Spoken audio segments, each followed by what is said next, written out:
Aku pernah hidup sebagai anjing pemburu keluarga Baskerville, membunuh demi mereka tanpa ragu. Namun setelah semua pengorbananku, aku justru dikhianati dan dieksekusi oleh ayahku sendiri.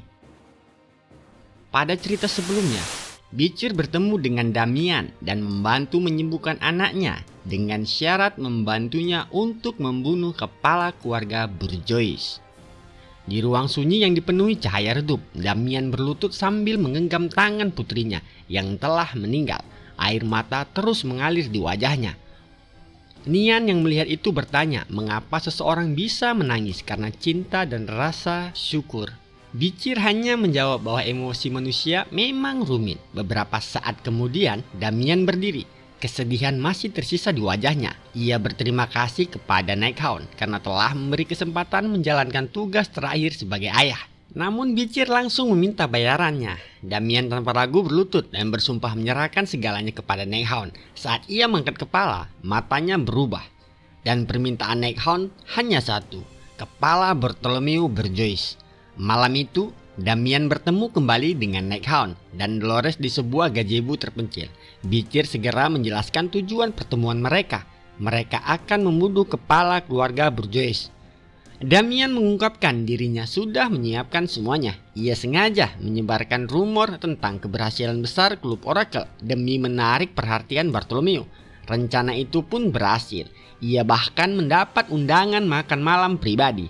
Dolores langsung menyadari apa artinya jamuan legendaris di dalam berangkas Bourgeois.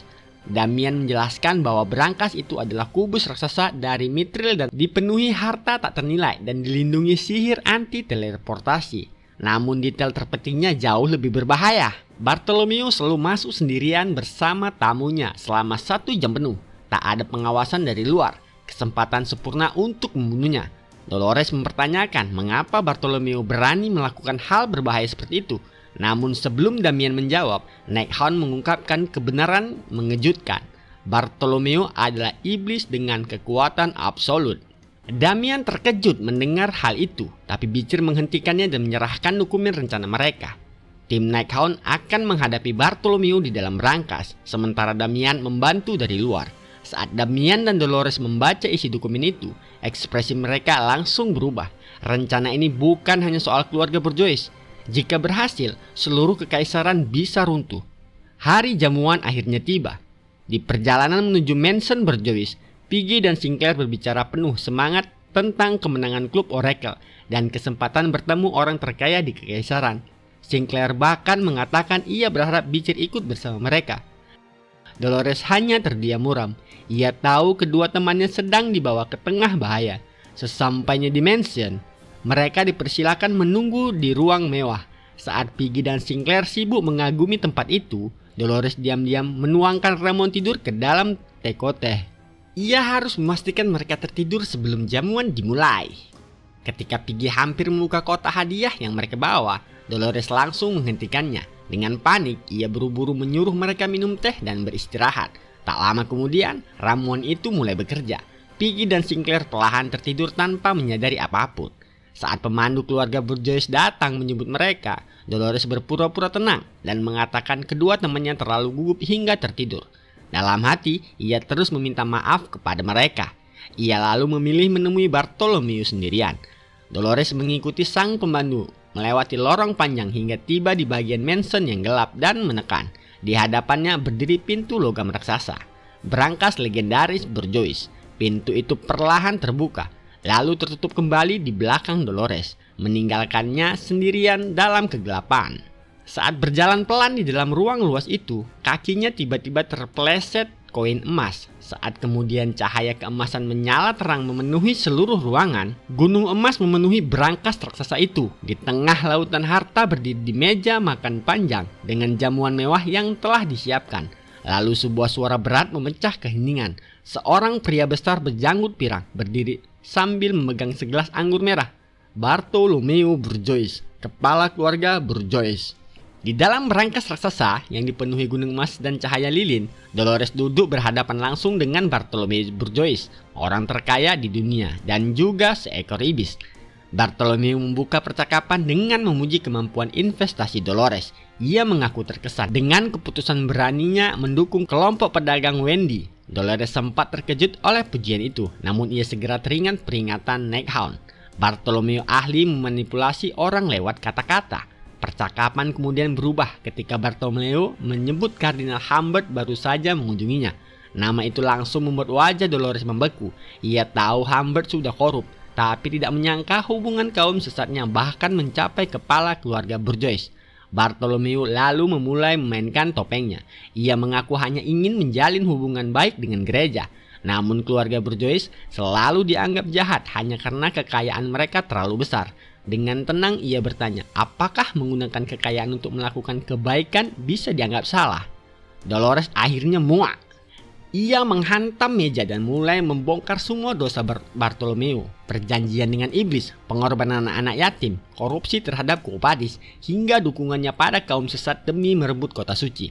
Lalu Dolores menatap tajam dan berteriak, Bartolomeo adalah seekor iblis. Ruang langsung sunyi. Namun beberapa detik kemudian Bartolomeo tertawa keras. Tawa gilanya mengguncang seluruh brankas hingga gunung emas ikut bergetar. Dolores menahan sakit sambil bertanya apakah Bartolomeo benar-benar tidak pernah merasa takut. Bartolomeo berdiri perlahan lalu menatapnya dengan penuh penghinaan. Manusia mana yang bisa membuatku takut, ucapnya. Namun tiba-tiba ekspresinya berubah. Ia merasakan sesuatu. Pandangan Bartolomeo langsung mengarah ke peti hadiah yang kini telah hancur berantakan. Dari balik bayangan, sepasang mata merah menyala muncul. Dan Nighthawk keluar dari sana. Aura merah menyelimuti tubuhnya saat ia berkata bahwa satu-satunya manusia yang seharusnya ditakuti Bartolomeo kini telah datang. Bartolomeo langsung mengenali aroma iblis Beelzebub dari tubuhnya. Setelah menyadari siapa lawannya, ia akhirnya menyebut nama itu, Nighthawk. Nighthawk menarik belati iblis Beelzebub dan menyatakan dirinya datang untuk membunuh Bartolomeo. Pertarungan pun dimulai. Nighthawk melesat dari gunung emas dan menyerang lebih dulu. Benturan pertama mereka langsung memicu ledakan besar hingga koin emas berterbangan ke seluruh ruangan. Dolores buru-buru membangun penghalang cahaya untuk melindungi dirinya. Bartolomeo tertawa kecil sebelum memanggil pedang iblisnya sendiri dan dengan mudah menahan setiap tebasan Nighthawk. Pertarungan brutal terjadi di tengah lautan emas. Namun saat melihat senjata lawannya, Nighthawk mulai menyadari sesuatu. Pedang itu adalah Balmung, pedang iblis legendaris milik keluarga Baskerville yang seharusnya tersegel. Bartolomeo lalu menjelaskan bahwa di masa mudanya, kepala keluarga Baskerville sebelumnya begitu kagum pada bakatnya hingga menghadiahkannya pedang itu kepadanya. Dengan sombong ia mengatakan Nighthawk hanya sedang mengalami nasib buruk karena memilih melawannya. Serangan Bartolomeo semakin brutal. Pedang iblisnya terus menghantam tanpa henti sambil ia mempertanyakan bagaimana manusia bisa mengetahui identitas para iblis dan bahkan memburu mereka. Lalu Bartolomeo mengakhiri semuanya dengan satu serangan penuh. Pedang Balmung menembus dada Nighthawk. Darah langsung menyembur ke lantai. Dolores menjerit ngeri. Namun saat hendak mengakhiri pertarungan, sebuah suara tenang tiba-tiba menghentikannya. Nighthawk masih hidup. Dengan pedang tertancap di tubuhnya, ia menyebut Bartolomeo menyedihkan karena membutuhkan pedang seperti itu untuk menang. Bartolomeo menginjak Nighthawk yang masih tertancap pedang, menganggapnya hanya pandai bicara. Namun senyumnya perlahan menghilang saat mencoba menarik Balmung. Pedang itu tidak bergerak sedikit pun. Nighthawk mencengkram bilahnya dengan tangan berdarah sambil menatap Bartolomeo tajam. Mana merah mulai mengalir deras ke belatinya. Sebelum sempat bereaksi, Nighthawk melepaskan jurus ketujuh Baskerville. Badai tebasan merah menghantam seluruh ruangan. Koin emas berterbangan ke segala arah. Dari kejauhan, Dolores terpaku. Kekuatan Nighthawk sekarang jauh melampaui saat mereka melawan Dantalian. Saat debu menghilang, Bartolomeo terlihat terluka parah dan nyaris tak mampu berdiri. Untuk pertama kalinya ia mengakui kemenangan Nighthawk sebelumnya bukan kebetulan. Namun iblis itu masih tertawa. Bartolomeo mengingatkan bahwa berangkas tidak bisa dibuka dari dalam. Setelah 1 jam berlalu, para penjaganya akan masuk dan membantai mereka semua. Melihat celah itu, Dolores langsung menyerang. Ledakan cahaya suci menghantam Bartolomeo tepat dari samping. Sambil mengangkat cermin kebenaran, Dolores mengungkap wujud asli iblis itu. Wajah manusia Bartolomeo mulai meleleh dan topengnya akhirnya hancur. Bartolomeo berhenti berpura-pura. Tubuhnya mulai berubah. Salah satu lengannya membesar menjadi cakar monster raksasa. Lalu ia menghantam lantai emas dengan kekuatan mengerikan. Ia menggeram kesal karena tidak menyangka seorang Saintes Quo Vadis ikut terlibat dalam ini. Namun transformasi itu baru permulaan. Balmung menyatu dengan dagingnya, ototnya membesar, dan dua sayap raksasa merobek punggungnya. Di depan mereka kini berdiri wujud asli Bartolomeo, Belial, bencana tingkat S+, dan salah satu dari 10 kutukan besar umat manusia. Dolores gemetar melihat wujud asli monster di hadapannya, namun mimpi buruk sebenarnya baru dimulai. Gunung emas di dalam berangkas mulai terangkat dan mengelilingi Belial. Koin-koin itu menempel ke tubuhnya, lalu menyembuhkan semua luka yang baru saja diterimanya. Belial tertawa sambil menjelaskan kekuatannya. Di dunia yang dikuasai kekayaan, uang adalah kekuatan nyata. Dan seluruh emas di dalam berangkas ini adalah sumber hidupnya. Selama kekayaan masih bernilai di dunia ini, ia tidak akan pernah mati. Rasa putus asa mulai menghantam Dolores. Melihat itu, Nighthawk menggenggam tangannya dan meminta percaya pada dirinya sendiri. Ia mengingatkan bagaimana Dolores pernah melawan korupsi dan talian dan membangkitkan kekuatan sucinya. Lalu Nighthawk meminta satu hal. Ia ingin Dolores menggunakan bab rasionasi jiwa itu sekali lagi. Dolores ragu. Ia sudah berkali-kali mencoba mengulang kekuatan itu, namun selalu gagal. Tetapi setelah mengingat semua pertarungan yang dijalani Nighthawk sendirian, tekadnya akhirnya bangkit kembali. Ia tidak akan membiarkannya bertarung sendirian. Cahaya suci mulai bersinar di matanya dan Dolores berdiri di belakang Nighthawk dan mulai menghafalkan doa suci. Energi emas perlahan menyelimuti mereka, namun ritual itu belum sempurna. Dolores menjelaskan bab tersebut akan jauh lebih kuat jika ia mengetahui nama asli Nighthawk. Nighthawk terdiam. Di saat bersamaan, Belial yang telah pulih sepenuhnya tiba-tiba menyerbu mereka. Nighthawk nyaris tidak sempat bereaksi ketika siku raksasa Belial menghantam tubuhnya dan melemparkannya keras ke gunung emas. Darah langsung menyembur dari dadanya. Dolores menjerit memanggil namanya. Namun Belial bahkan tidak mendulikan Nighthawk yang tumbang. Monster itu mengangkat lengan raksasanya yang telah berubah menjadi bilah monster, lalu mengarahkannya langsung ke Dolores. Dengan auman penuh amarah, Belial menebaskan serangan mematikan itu tepat ke arah sang Saintes. Air mata mengalir di wajah Saintes itu saat ia yakin semuanya telah berakhir. Namun tepat sebelum serangan itu mengenainya, cahaya merah melesat di udara. Serangan Belial tertahan. Suara kuno lalu terdengar dari dalam lingkaran itu, menyapa Belial seolah mereka sudah saling mengenal sejak lama. Belial langsung terkejut. Pemilik kekuatan itu adalah iblis Dekarapia. Belial murka dan menuduhnya mengkhianati ras iblis demi melindungi manusia. Namun Dekarapia menjawab tenang bahwa ia tidak pernah berpihak pada siapapun. Ia hanya menjalankan kontrak dengan seorang manusia. Dan selama 1000 tahun ke depan, tugasnya adalah melindungi Dolores dan umat manusia. Saat Belial terdistraksi, Nighthawk muncul dari belakang dan langsung menebasnya. Serangan itu menghantam telak, tapi tidak cukup untuk memenggal leher sang iblis. Belial segera menggunakan kekuatan emasnya. Gunungan koin di sekitar mereka bergerak dan menyembuhkan luka di tubuhnya. Ia lalu menyadari sesuatu. Nighthawk seharusnya sudah mati.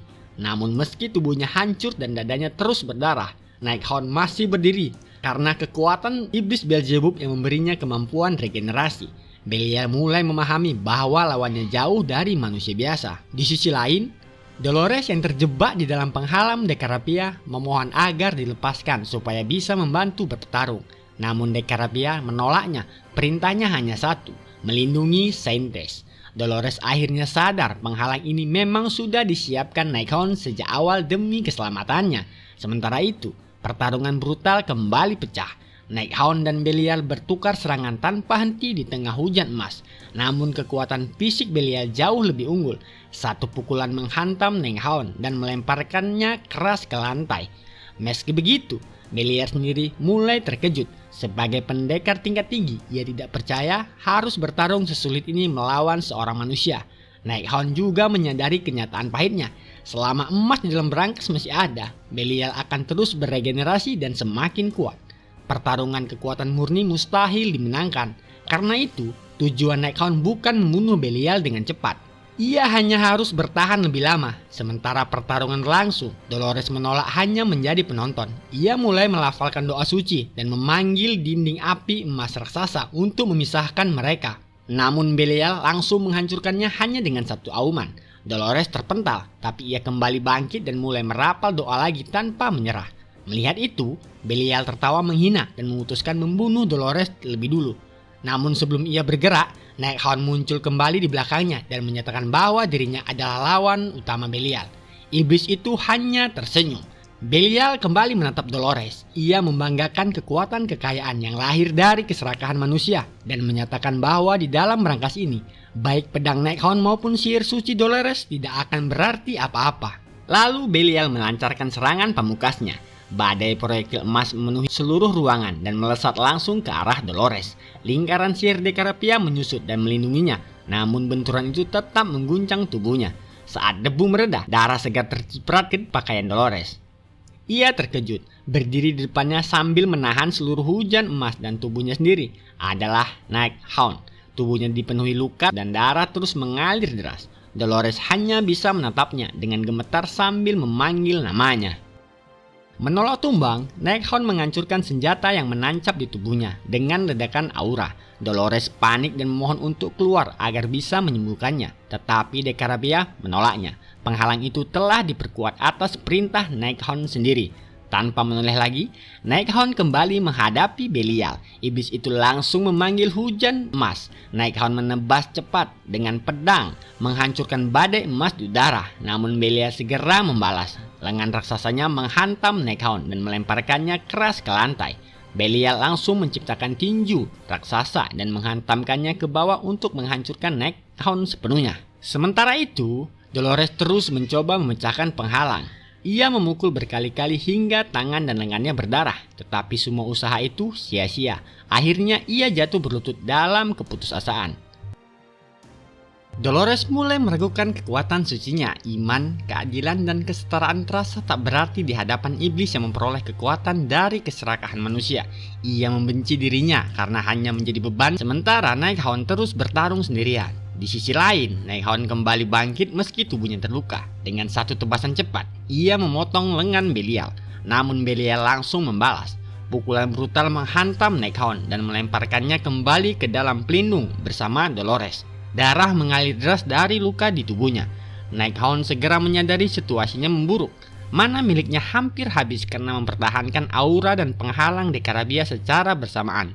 Bahkan kemampuan regenerasinya mulai melemah. Jika ia tidak mengakhiri pertarungan dengan satu serangan pamungkas, semuanya akan gagal. Saat itulah sebuah tangan bercahaya menembus penghalang. Nighthawk terkejut melihat Dolores berhasil menyentuh dari dalam. Kedua tangannya penuh luka dan darah, tetapi matanya dipenuhi tekad. Dolores berkata, ia tidak akan lagi diam melihat Nighthawk terluka demi melindunginya. Nighthawk mencoba menghentikannya, tetapi Dolores memotong ucapannya. Justru karena ia lemah, ia harus bertarung. Dengan suara gemetar, Dolores bertanya, apakah Nighthawk benar-benar menganggap dirinya hanya beban?